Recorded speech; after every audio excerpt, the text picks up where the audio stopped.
Bismillahirrahmanirrahim. Assalamu alaikum, my dear students. Our current session is about adjectives and articles that were used in Old English. I hope by the end of this session you would not only be familiar with how the adjectives and articles were used in Old English, but also you would be able to differentiate their use from the modern usage. First, I would talk about adjectives. An important feature of the Germanic languages is the development of a twofold declension of the adjective. One, the strong declension, the other, the weak declension. The strong declension used with nouns when not accompanied by a definite article or similar word, such as a demonstrative or a possessive noun. Whereas the weak declension is used when the noun is preceded by such a word. Look at the example. I think this would make it clear to you. Notice this example from Old English. Modern equivalent is given in parenthesis, good man. So this is how it was in Old English, good man. But when it is the good man, what would it become? Sir good man. This is actually the. This is pronounced as the good man. All right. So you can see how, adjectives were used. The forms are those of the nominative singular masculine in the strong and weak declensions representatively or respectively. We can easily contrast this with the modern English, where it is very much different, and actually in the modern English it is far, far simpler.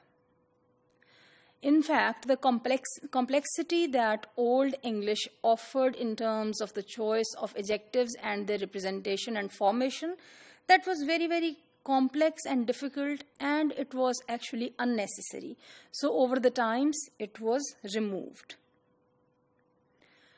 This elimination has resulted to be an advantage. It has proved to be of advantage for the language, and the modern English language is far easier in terms of use now.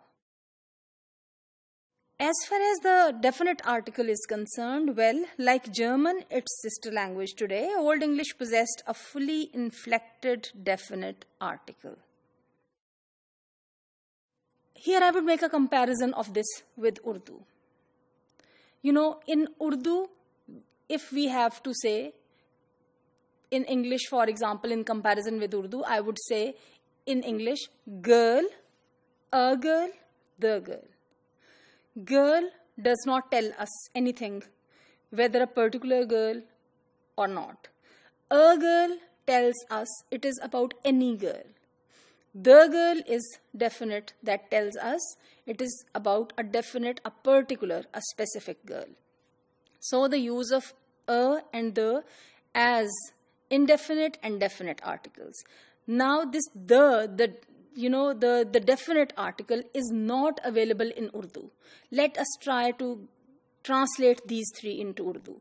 Ladki, ek ladki. But when it comes to the girl, we don't find any equivalent for the. So, Urdu language does not have this definite article, the. In a while, I'll show you that how Old English, in comparison to Urdu, modern English has this definite article, but in comparison with modern English, Old English had so many possibilities and so many varieties of this definite article, the, that you would be surprised to see. For comparison, I would show you that. Please look at the slide. All the forms, and I mean all these forms that are given here, are varied forms of the article the. They are the varied forms of the definite article.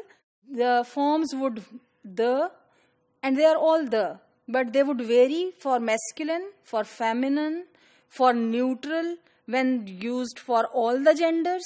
In the same way, it would vary in terms of, all the nominative and all the dative cases. So, for example, notice this, them, their. So, There are so many varieties that you would find, and actually it is a very, very striking contrast with the modern English. While the ordinary meaning of, please notice on the slide, the and this is the word, this particular one, the modern word the. The old ones, this, and this. All the three are equivalents to that. The word is really a demonstrative pronoun and survives in the modern English demonstrative that. Now in modern English we have that and we have the. We sometimes can say the girl, we can say that girl, for example. All right, but this particular that is different. It is not an equivalent to the. But in Old English, these three were equal to the same the. Its pronominal character appears also in its not infrequent use as a relative pronoun. So what I'm talking about is the use as who and which and that. And as a personal pronoun, he, she, it. So, the was used in all these situations in Old English, and this is where Old English differs from modern English. Modern English is far more simple. It is not only simpler, it is also easier in terms of the use of the article, the definite article.